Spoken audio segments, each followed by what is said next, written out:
Hello students, હું છું હિરેન રાજગુરુ અને આજે આપણે જોવાનું છે બીકોમ સેમ 6નું એકાઉન્ટિંગ 6. એમાં આપણે ચેપ્ટર નંબર 3 જોઈ રહ્યા છીએ, જેનું નામ છે બિન વેપારી સંસ્થાના હિસાબો, accountancy of non trading organisations. તો આજે આપણે જે છે એ 2019માં પૂછાયેલો દાખલો જોવાનો છે. એમાં શું કહેવા માગે છે, નવરંગ ક્લબનું તારીખ 31/3/2019ના રોજ પૂરા થતા વર્ષ માટેનું આવક જાવક ખાતું નીચે મુજબ છે. આવક જાવક ખાતું આપેલું છે આપણને. બાકી આગળ લાવ્યા આપણને કીધા છે 14,001/4/2018ના રોજની બેંક સિલક આપી છે. આપણને લવાજમ આપ્યું છે. વર્ષ દરમિયાનનું મળેલું ક્યારનું છે એ આપણને કીધું છે 17, 18, 19 અને 19, 20. મનોરંજન કાર્યક્રમની આવક કીધી છે 12%ના રોકાણ પર વ્યાજ કીધું છે આખા વર્ષનું, અને દાન કીધી છે 4,000. જાવક બાજુ કીધું છે પગાર, ભાડું, વેરા, સ્ટેશનરી ખર્ચ, રમતગમતના સાધનની ખરીદી 1/10/2018ના રોજ પરચુરણ ખર્ચા છે. 10%ની બે બેંક ડિપોઝિટ છે 1/1/2019ના રોજની, આમાં તારીખ આપી છે 1/10/2018. મનોરંજન કાર્યક્રમ ખર્ચ આપ્યો છે આપણને. બાકી આગળ લઈ ગયા તારીખ 31/3/2019ના રોજની બેંક સિલક આપી છે આપણને 2,400. ક્લબના 600 સભ્યો છે વધારાની માહિતીમાં, અને જે દરેક વાર્ષિક 60 લેખે લવાજમ ચૂકવે છે. ચૂકવવાનો બાકી પગાર તારીખ 31/3/2018ના રોજ ₹2,000 અને 31/3/2019ના રોજ 3,000 હતો. સ્ટેશનરી સ્ટોક તારીખ 31/3/2018ના રોજ ₹200 અને 31/3/2019ના રોજ 300 હતો.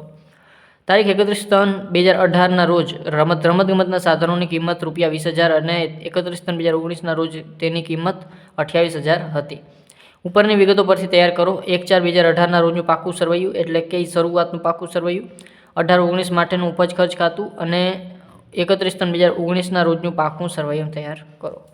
હવે ચાલુ વર્ષ માટે ઉપજ ખર્ચ અને પાકું સરવૈયું, અને ગયા વર્ષ માટેનું પાકું સરવૈયું એટલે કે શરૂઆતનું પાકું સરવૈયું આપણે તૈયાર કરવાનું છે.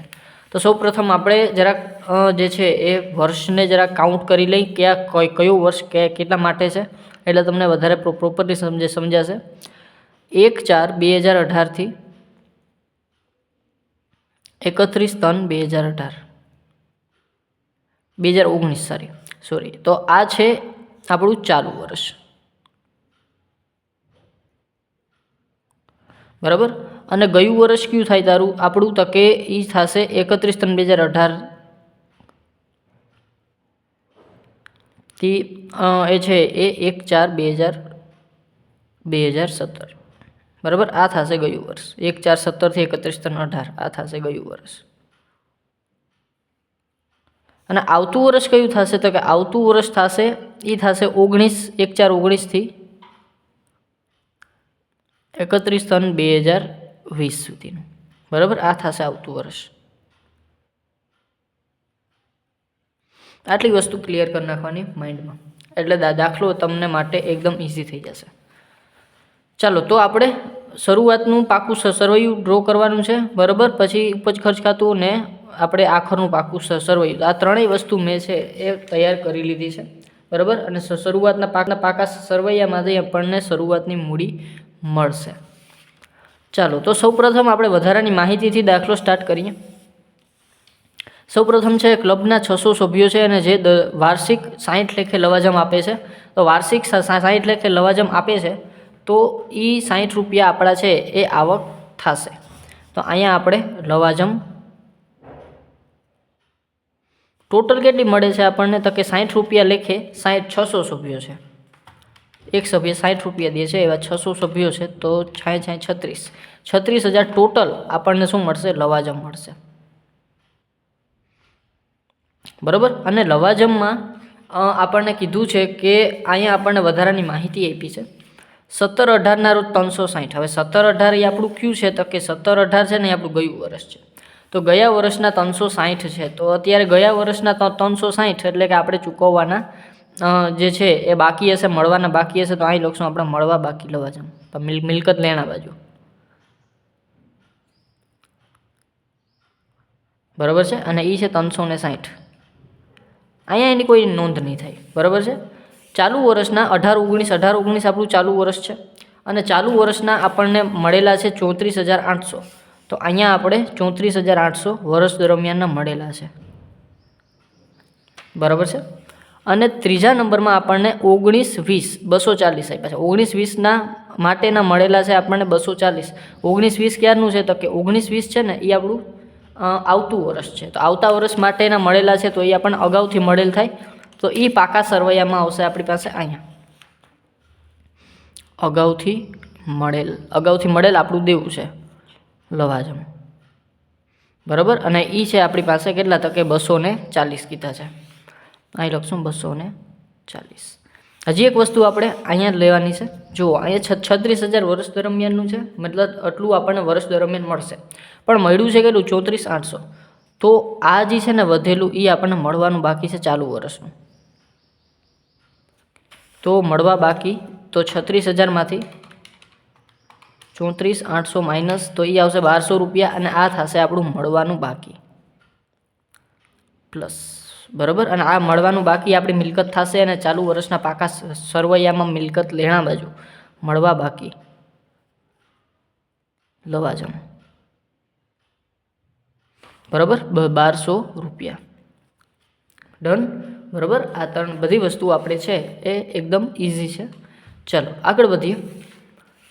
ચૂકવવાનો બાકી પગાર તારીખ 31/3/2018 રોજ ₹2,000 અને 31/3/2019 રોજ 3,000 હતો. હવે 31/3/2018, 31/3/2018 એટલે 2018 પહેલાં આવ્યું, એટલે 31/3 એટલે ગયા વર્ષનો, બરાબર છે. 31/3/2018 તો 31/3/2018 આપણને છે એને કીધું છે કે ચૂકવવાનો બાકી પગાર આ તો હતો એ હતો 2,000, બરાબર છે. ચાલો તો આપણે ગયા વર્ષમાં ચૂકવવાનો બાકી હતો, તો પહેલાં તો પગાર કેટલું છે આપણી પાસે વર્ષ દરમિયાન, જાવક કેટલી છે 26,000. તો અહીંયા અમે ખર્ચ તરીકે લખી નાખીએ પગાર, અને એ છે આપણો 26,000, બરાબર. હવે આપણે જે છે એ ચૂકવવાનો બાકી ગયા વર્ષનો કેટલો છે તો કે ગયા વર્ષનો ચૂકવવાનો બાકી છે 2,000. હવે ગયા વર્ષનો છે ચાલુ વર્ષનો ખર્ચ નથી, તો બાદ કરશું ગયા વર્ષનો ચૂકવવાનો બાકી કેટલો છે તો કે 2,000 માઇનસ, અને ગયા વર્ષનો ચૂકવવાનો બાકી છે, તો ચૂકવવાનો બાકી આપણા માટે શું છે તો કે દેવું છે, તો અહીં લખશું ચૂકવવાનો બાકી પગાર 2,000, બરાબર છે. ચાલો આગળ વધીએ. આપણને કીધું છે 31/3/2019 રોજ 3,000નો હતો શું તો કે ચૂકવવાનો બાકી પગાર. 31/3/2019 એટલે 31/3/2019 એટલે આપણું ચાલુ વર્ષ. ચાલુ વર્ષમાં ચૂકવવાનો બાકી પગાર હતો 3,000. તો ચાલુ વર્ષનો ખર્ચ છે આપણો, તો અહીં લખશું પ્લસ ચૂકવવાનો બાકી ચાલુ વર્ષનો, અને એ છે આપણો 3,000નો, તો અહીંયા આવશે પ્લસ 3,000, બરાબર. અને આની ક્રોસ એન્ટ્રી આપણા આખરના પાકા સરવૈયામાં ચૂકવવાનો બાકી જે છે ચાલુ વર્ષનો પગાર, તો અહીં લખશું આપણે ચૂકવવાનો બાકી પગાર,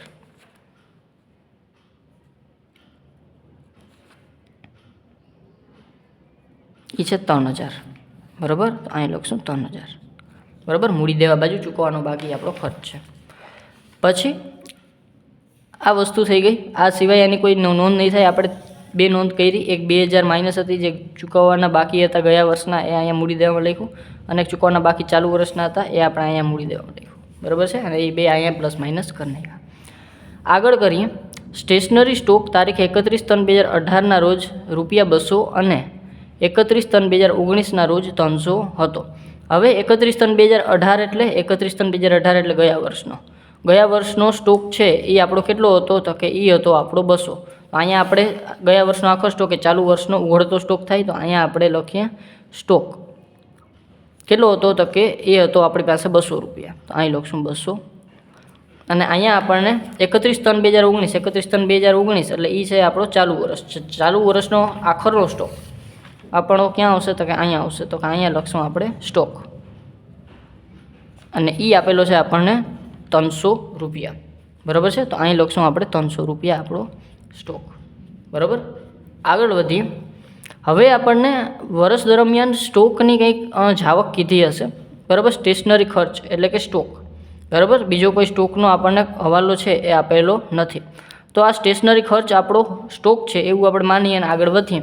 તો અહીંયા તમને ખબર છે આપણે 2023ના દાખલામાં કર્યું હતું કે શરૂઆતની બાકી પ્લસ ખરીદી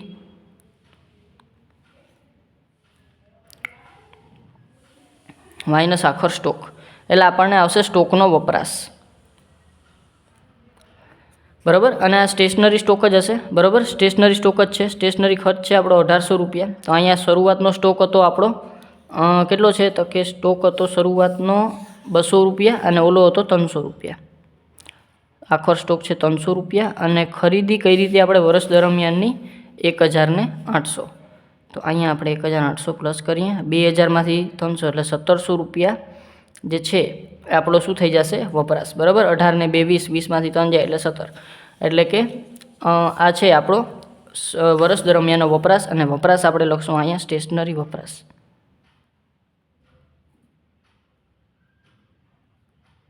બરાબર. અને એ આવશે 1700. અને આમ ના કરવું હોય તો અહીંયા તમે પહેલાં જે છે સ્ટેશનરી ખર્ચ એમાં શરૂઆતનો સ્ટોક ઉમેરો અને બાદ કરો આખરનો સ્ટોક, તો પણ તમે આ છે એ મેળવી શકશો. મેં અહીં લખ્યું છે એટલે અહીં લખતો નથી. પછી આપણને સ્ટોકનું કામ પૂરું થઈ ગયું. પછી છે તારીખ 31/3/2018 રોજ રમતગમતના સાધનોની કિંમત ₹20,000. 31/3/2018. 31/3/2018 એટલે 31/3/2018 એટલે ગયા વર્ષની. તો ગયા વર્ષની રમતગમતના સાધનોની બાકી આપી છે આપણને 20,000. તો અહીં લખશું રમતગમતના સાધનો.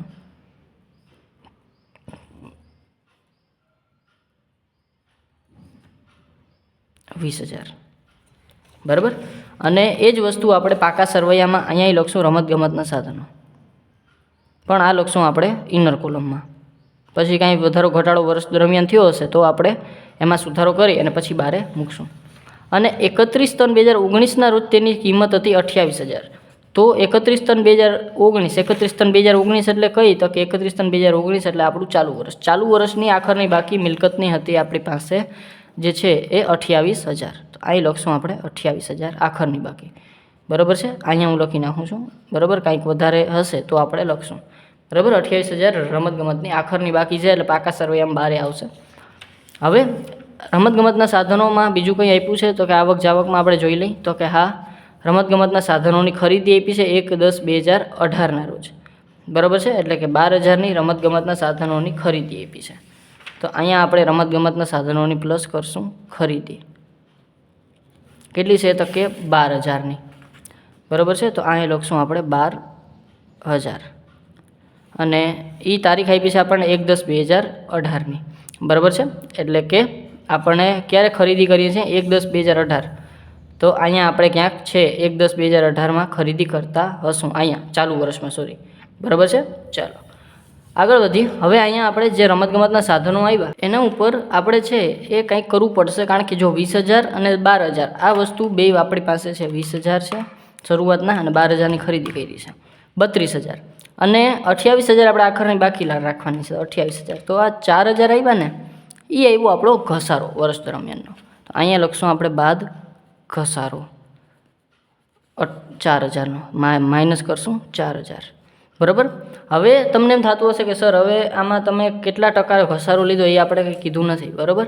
કે આપણે છે એમ કીધું નથી કે જે છે એ આપણા જે રમતગમતના સાધનો છે એના ઉપર આટલા ટકા ઘસારો ગણો, નહીંતર આપણે આ તારીખ ત્યાં ધ્યાનમાં લે, પણ આ તારીખ આપણે ધ્યાનમાં લેવાની જરૂર નથી. બરાબર. આપણે ખાલી આ તારીખ એટલું જ કહે છે કે આ જે સાધનોની ખરીદી છે ને એ આપણે ચાલુ વર્ષે થઈ છે. બરાબર છે. બીજું કાંઈ આ તારીખ છે એ કહેતી નથી. બરાબર છે. એટલે આ 4,000નો ઘસારો આપણે માઇનસ કરી અને શોધી લેશું અને એ 4,000નો ઘસારો આપણે આપણા ઉપજ ખર્ચ ખાતામાં આપી દેશું.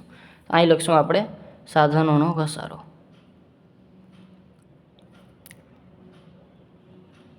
અને એ આવશે આપણો 4,000 રૂપિયા. બરાબર છે. ચાલો આગળ વધીએ. સાધનોના ઘસારાનું કામ થઈ ગયું અને વધારાની માહિતીનું કામ થઈ ગયું. બરાબર. આ સિવાય વધારાની માહિતીમાં આપણને કાંઈ આપ્યું નથી. આગળ વધીએ. હવે આપણને કીધું છે બાકી આગળ લાવ્યા 1/4/2018 રોજની બાકી. હવે જો 1/4/2018 અને આપણું ચાલુ વર્ષ કયું છે તો કે 18-19 છે અને આ આપણને 1/4/18ની બાકી આપી છે રોકડ સિલક. તો આપણે જે શરૂઆતનું પાકું સરવૈયું આપણું બનાવીએ છીએ ત્યાં આપણે આ બાકી લખશું. અહીં લખશું આપણે શરૂઆતની બાકી અથવા તો રોકડ સિલક 14,000. બરાબર છે. ચાલો પછી લવાજમ. તો લવાજમનું બધું કામ થઈ ગયું છે. મનોરંજન કાર્યક્રમની આવક. હવે જુઓ, મનોરંજન કાર્યક્રમની આવકમાં આપણે તમને ખબર છે એ પ્રમાણે મેં દરેક વખતે કીધું છે કે તમે મનોરંજનની આવક અને ખર્ચ બેયનો તફાવત લખો તોય ચાલશે. અહીંયા બરાબર ઉપજ બાજુ અને આવક અને ખર્ચ બે તમને આપેલા જ હશે. બરાબર છે. અહીં તમને મનોરંજનના કાર્યક્રમની આવક આપી છે 8,000 અને અહીંયા તમને મનોરંજનના કાર્યક્રમનો ખર્ચ આપ્યો છે 4,000. બરાબર. બેયનો સેપરેટ તમે માઇનસ કરી નાખો 8 અને 4 તો 4,000 તમારો જે છે એ તમારા મનોરંજન કાર્યક્રમનો વધારો થાય એ તમે ડાયરેક્ટ તમારા મૂડી દેવામાં લખી નાખો મનોરંજન કાર્યક્રમનો વધારો તોય ચાલશે. ઉપજ બાજુ તમે ઉપજ અને ખર્ચ બે માઇનસ કરીને લખશો તોય ચાલશે, અને ઉપજ અને ખર્ચ આ બે વસ્તુ તમે અહીંયા લખશો તો પણ ચાલશે. બધી વસ્તુ ચાલશે, બરાબર છે. અહીંયા તમે ખર્ચ લખો, અહીંયા તમે ઉપજ લખો તો પણ ચાલશે, કોઈ વસ્તુ ખોટી પડે નહીં, બરાબર છે. તો અહીંયા આપણે છે એ આપણે શું કરશું તો કે આપણે આવકને આવક બાજુ, ખર્ચને ખર્ચ બાજુ લખી નાખીએ. તો અહીંયા આપણે પહેલાં આપ્યું છે મનોરંજન કાર્યક્રમની આવક, તો અહીં લખશું આપણે મનોરંજન કાર્યક્રમ આવક કેટલી છે 8,000 રૂપિયા. અને એ જ રીતે ખર્ચ બાજુ આપણે 4,000 લખી નાખીએ, મનોરંજન ખર્ચ 4,000. આ સિવાય તમે 8,000માંથી 4,000 માઇનસ કરીને 4,000 અહીં લખી નાખો તો પણ ચાલશે. આ સિવાય તમે ડાયરેક્ટ જે મનોરંજન કાર્યક્રમનો વધારો છે એ અહીં લખી નાખશો તો પણ ચાલશે, બરાબર છે, મૂડી દેવા બાજુ. આ સિવાય આગળ વધીએ 12% રોકાણો પર વ્યાજ. તો 12% રોકાણો પર વ્યાજ આપણી આવક છે, તો અહીં લખી નાખશું 12% રોકાણો પર વ્યાજ ઉપજ બાજુ, બરાબર, 2,400. હવે આપણને એમ કીધું છે કે 12% રોકાણો પર વ્યાજ છે 2,400, પણ અહીં કે 12% રોકાણો આપેલા નથી, બરાબર છે. તો આપણને ખબર છે આપણી પાસે રોકાણો છે અને એનું વ્યાજ આપેલું છે, તો આપણે રોકાણો લઈ લેશું એનું, બરાબર છે. તો 2,400 હવે આપણે ત્રિરાશિ મૂકી દઈશું. તમને હરખું જે છે સમજાવી દઉં. 12% એ આપણી પાસે 2,400 છે, વ્યાજ છે આપણી પાસે, બરાબર. તો 100% એ રોકાણો કેટલા હશે, બરાબર. તો ત્રિરાશિ મૂકી દઈશું આપણે. તો 2,400 ગુણ્યા 100 ભાગ્યા 12 એટલે એ આવશે 20,000. 20,000ના રોકાણો છે આપણી પાસે, તો એ 20,000ના રોકાણો થશે આપણા, બરાબર. અને એ રોકાણો આપણે ક્યાં લખશું તો આપણા મિલકત લેણા બાજુ રોકાણો છે 20,000. આગળ વધીએ. આપણને કીધું છે મનોરંજન આવક થઈ ગઈ, 12%ના રોકાણ પર વ્યાજ થઈ ગયું, આખા વર્ષનું છે આપણને, અને એ લખાઈ ગયું. દાન આપેલું છે 4,000. હવે દાન છે એ તમે આપણી પાસે મૂડી આવક છે, બરાબર. દાન આપણને મૂડી આવક કહેવાય, તો એ મૂડી દેવામાં જ લખવાનું છે. પણ કદાચ તમારે બુકમાં ક્યાંય ઉપજ બાજુ હોય તો પણ તમે દાન ત્યાં લખી શકો છો, પણ ખરેખર હોય છે એ અહીંયા મૂડી દેવા બાજુ દાન, બરાબર છે. અને એ 4,000 આપણી મૂડી તરીકે આપણે લખશું, બરાબર છે. ચાલો પછી આગળ વધીએ. પગાર થઈ ગયો છે. ભાડું વેરા, ભાડું વેરા જાવક બાજુ છે આપણો ખર્ચ છે, તો ખર્ચ બાજુ લખશું આપણે અહીંયા ભાડું વેરા 3,600.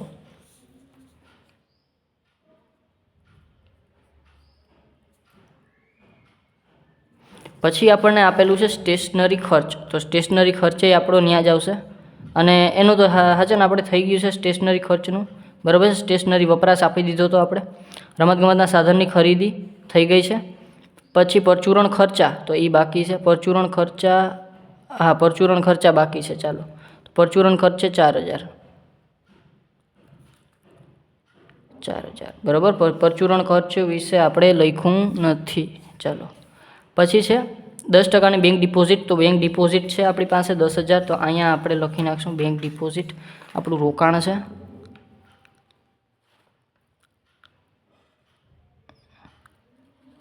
અને એ 10,000 છે. એ આપણે કેદી ડિપોઝિટ કરી છે તો કે 1/1/2019. 1/1/2019 એટલે અહીંયા ચાલુ વર્ષે આપણે પહેલા મહિનામાં કરી હતી, બરાબર છે. તો અહીંયા આપણે 3 માસનું વ્યાજ આપણું જમા થાય છે, બરાબર. તો એ છે એ આપણને મળશે નહીં, મળશે ક્યારે, આપણે વર્ષ પૂરું થશે ત્યારે, બરાબર. પણ અહીંયા મળવા બાકી વ્યાજ તરીકે આપણે એમાં લખશું, બરાબર છે. 3 માસનું વ્યાજ છે આપણું 10,000નું, તો 10,000ની 10% એટલે 1,000, અને એને ગુણ્યા 3 માસ એટલે કે 3/12, એટલે કે 3 માસનું વ્યાજ આપણને મળવાનું બાકી છે. મળશે નહીં, મળશે ક્યારે, 1/1/2020ના રોજ મળશે, બરાબર. પણ આ ડિપોઝિટ છે એનું ચડત વ્યાજ છે એ આપણે આપણા મિલકત લેણા બાજુ લખશું 250, બરાબર છે. તો અહીંયા આપણે લખશું મળવા બાકી ડિપોઝિટનું વ્યાજ,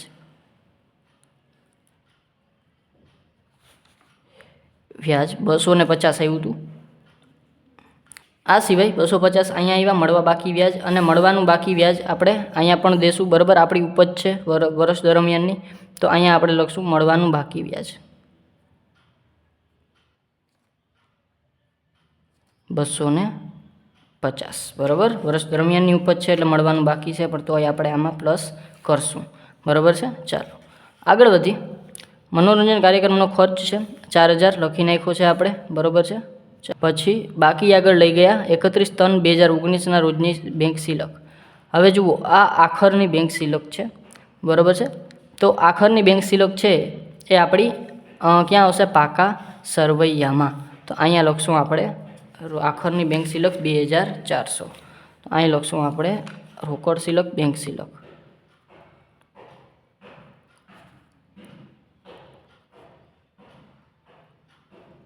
2400, બરાબર છે। આખરની બેંક સિલક 2400। હવે આ સિવાય આપણે છે એ કોઈ પણ વસ્તુ બાકી રહેતી નથી, બરાબર। એક વસ્તુ છે કે આપણે જે નવા રોકાણો શોધ્યા હતા, બરાબર છે। અહીંયા આપણે નવા રોકાણો શોધ્યા હતા જે 20000 આપણે અહીં લખ્યા હતા, બરાબર છે। એ આપણે અહીંયા પણ લખવા પડશે। તો અહીંયા લખશું આપણે 12%ના રોકાણો, બરાબર। શું કામ કે શરૂઆતમાં આપણે અહીંયા જે રોકાણો છે એ આ ચાલુ વર્ષે રોકાયેલા નથી, બરાબર। ગયા વર્ષે પણ રોકાયેલા હશે, ખાલી વ્યાજ જ આપણને ચાલુ વર્ષે મળ્યું છે। તો અહીંયા આપણે લખશું રોકાણો 12%ના રોકાણો, બરાબર છે। અને એ રોકાણો છે આપણા 20000ના જે આપણે લીધા હતા, બરાબર છે। ચાલો હવે આપણે ખાતા કરીએ બંધ, બરાબર છે। ચાલો તો 360 + 200 + 20000 + 14000 + 20000, તો એ આવશે 54560। અહીંયા લખશું આપણે 54560।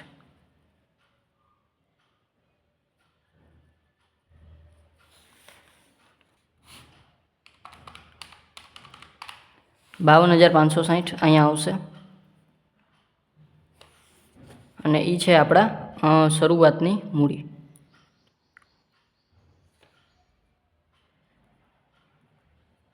શરૂઆતનું મૂડી ભંડોળ અને અહીંયા આપણે શરૂઆતનું મૂડી ભંડોળ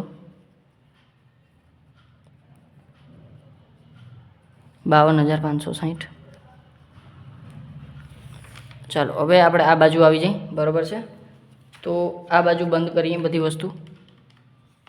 36000 + 8000 + 2400 + 250, તો એ આવશે 46650।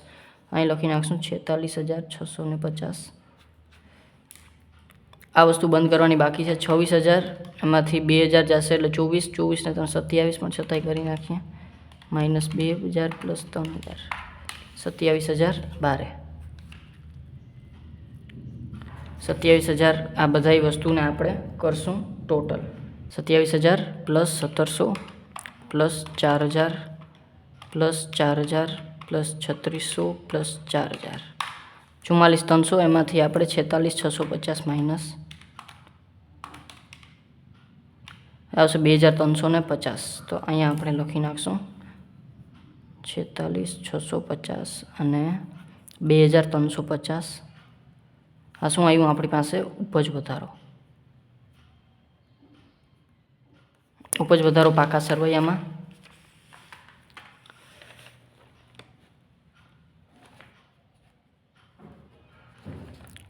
2350। ચાલો તો 2350 અને બધીનો ટોટલ કરી નાખીએ 52560 + 4000 + 2350 + 3000 + 240, બરાબર। તો આ બધાનો ટોટલ થઈ જશે આપણી પાસે 62150, બરાબર। તો અહીં લખી નાખશું 62150।